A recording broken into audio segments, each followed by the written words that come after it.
Atos dos Apóstolos, capítulo 18. Em Corinto. Depois disso, Paulo saiu de Atenas e foi para a cidade de Corinto. Encontrou ali um judeu chamado Áquila, que era da província do Ponto. Fazia pouco tempo que ele tinha chegado da Itália com Priscila, a sua esposa. Eles tinham saído de lá porque o imperador Cláudio havia mandado que todos os judeus fossem embora de Roma. Paulo foi visitá-los e acabou ficando ali para trabalhar com eles, porque a profissão de Paulo e a deles era a mesma, isto é, fazer barracas. E todos os sábados ele falava na sinagoga e procurava convencer os judeus e os não-judeus. Depois que Silas e Timóteo chegaram da província da Macedônia, Paulo começou a dar todo o seu tempo para anunciar a mensagem. Ele afirmava aos judeus que Jesus é o Messias. Mas alguns deles ficaram contra Paulo e o xingaram. Então, em sinal de protesto, ele sacudiu o pó das suas roupas e disse: "Se vocês se perderem, os culpados serão vocês mesmos. A responsabilidade não será minha. De agora em diante, vou anunciar a mensagem aos não-judeus." Então ele saiu de lá e foi morar na casa de um homem chamado Tício Justo, um não-judeu que adorava a Deus. A casa dele ficava ao lado da sinagoga. Crispo, que era o chefe da sinagoga, também creu no Senhor Jesus e todas as pessoas da sua casa também creram. Muitas pessoas da cidade de Corinto ouviram a mensagem, creram e foram batizadas. Certa noite Paulo teve uma visão, e nela o Senhor disse: "Não tenha medo, continue falando e não se cale, porque eu estou com você. Ninguém poderá lhe fazer nenhum mal, pois muitas pessoas desta cidade são minhas." E Paulo ficou ali 1 ano e meio ensinando a palavra de Deus àquela gente. Quando Galho se tornou governador da província da Acaia, os judeus se juntaram contra Paulo. Eles o agarraram, o levaram ao tribunal e disseram ao governador: "Este homem está querendo convencer o povo a adorar a Deus de um modo que é contra a nossa lei."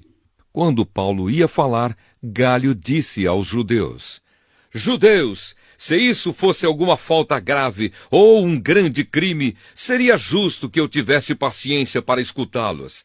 Mas como é só uma questão de palavras, de nomes e da própria lei de vocês, resolvam vocês mesmos. Eu não vou ser juiz nesses assuntos." Em seguida os expulsou do tribunal. Então eles agarraram Sóstenes, o chefe da sinagoga, e o surraram diante do tribunal. Porém, Galho não se importou com isso. A volta para Antioquia. Paulo ficou muitos dias com os cristãos em Corinto. Depois se despediu deles e embarcou no navio para a província da Síria, junto com Priscila e o seu marido Áquila. Antes de embarcar em Cencreia, ele rapou a cabeça como sinal de que havia cumprido uma promessa que tinha feito a Deus.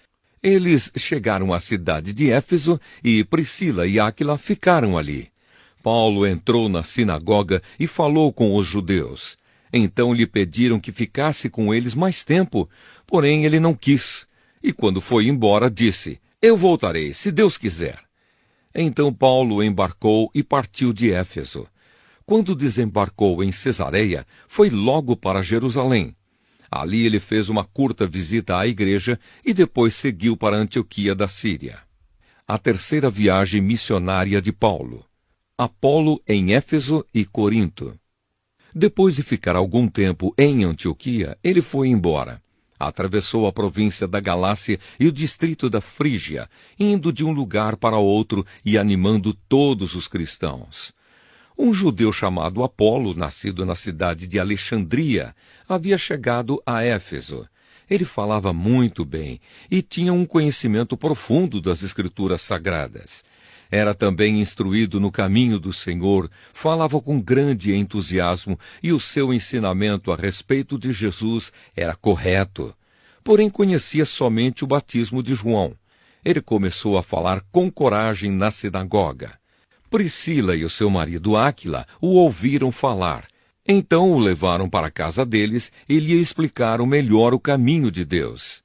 Quando Apolo resolveu ir para a província da Caia, os cristãos de Éfeso o animaram e escreveram cartas para os irmãos de lá, pedindo que o recebessem bem.